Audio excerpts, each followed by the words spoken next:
A ver, seamos honestos. Los acuerdos comerciales suelen sonar como algo súper aburrido, ¿no? Puros documentos y tecnicismos.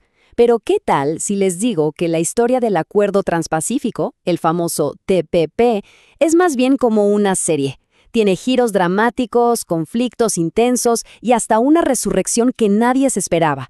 Así que vamos a meternos de lleno en la historia de uno de los tratados más ambiciosos y polémicos de los últimos años. Para entender de qué va todo esto del TPP, tenemos que viajar un poco en el tiempo, como unos 200 años. Un economista, David Ricardo, planteó una idea que, la verdad, es de puro sentido común. Si cada quien se enfoca en lo que hace mejor y más barato y luego comercia con los demás, pues todos salen ganando. Esta idea tan sencilla es básicamente el ADN de casi todos los acuerdos de libre comercio que conocemos hoy. Entonces, ¿qué fue exactamente el TPP? Bueno, imaginen un club comercial gigantesco. Eso era el TPP. Juntaba a 12 países de la cuenca del Pacífico, piensen en pesos pesados como Estados Unidos y Japón, pero también en economías como Chile, México, Perú o Vietnam. La idea era poner las mismas reglas del juego para todos, para que hacer negocios entre ellos fuera mucho, pero mucho más fácil. Bueno, entremos en materia. ¿Cuál es la teoría detrás de todo esto? O sea, ¿por qué los países se toman la molestia de negociar estos acuerdos que son tan, pero tan complejos? La lógica, como ya nos adelantaba Ricardo, tiene una palabra clave: especialización. Piénsenlo así. Si un país es un genio fabricando celulares y otro es el rey cultivando aguacates, ¿no tiene más sentido que cada uno se enfoque en lo suyo?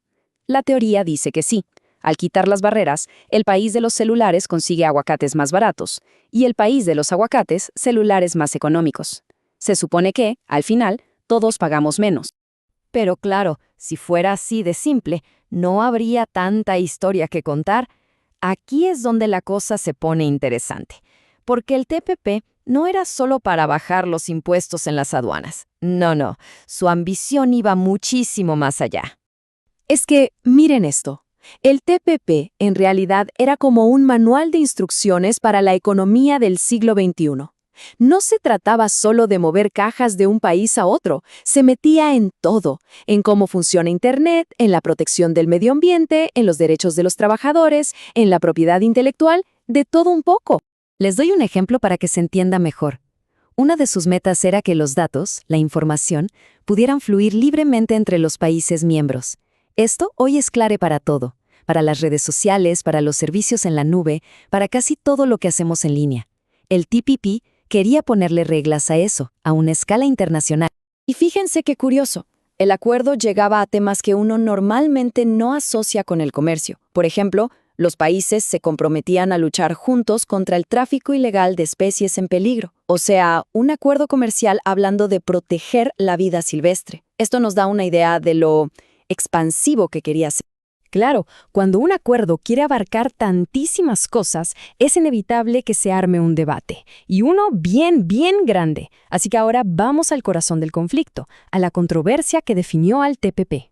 Y bueno, el debate se puede resumir en dos grandes bandos. Por un lado estaban los que lo apoyaban. Su promesa era más crecimiento económico, cosas más baratas para la gente y economías mucho más conectadas. Por otro lado estaba el miedo.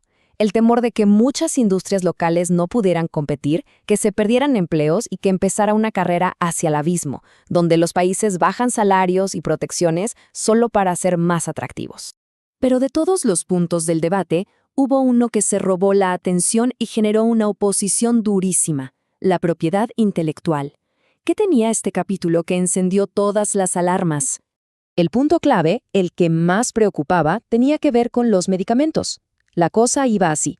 El TPP proponía que las patentes para medicinas nuevas duraran más tiempo.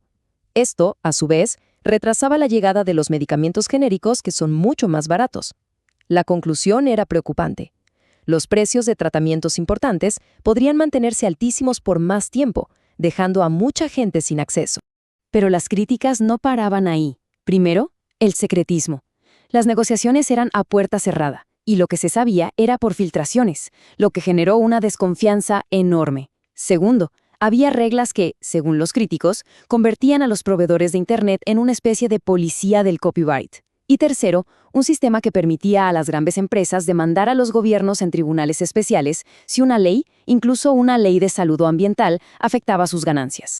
Con tanta controversia, parecía que el TPP estaba condenado al fracaso. Pero entonces, la historia dio un giro de película. Vamos a ver cómo fue que este acuerdo, que parecía muerto, logró renacer de sus cenizas. Miren estas fechas, son clave. Febrero de 2016, después de años de trabajo, los 12 países finalmente firman el acuerdo. Parecía que lo habían logrado, pero ¡pum! Enero de 2017, su miembro más grande y poderoso, Estados Unidos, se retira. Ahí todos pensaron, listo, se acabó, el TPP está muerto. Pero contra todo pronóstico, los otros 11 países decidieron seguir adelante y un poco más de un año después firmaron una nueva versión del pacto. Y claro, este acuerdo resucitado necesitaba un nuevo nombre. Lo llamaron el Tratado Integral y Progresista de Asociación Transpacífico, o CPTPP para hacerlo más corto. El nombre era una señal de que, aunque la base del acuerdo seguía ahí, había evolucionado. ¿Era el TPP? Sí, pero diferente.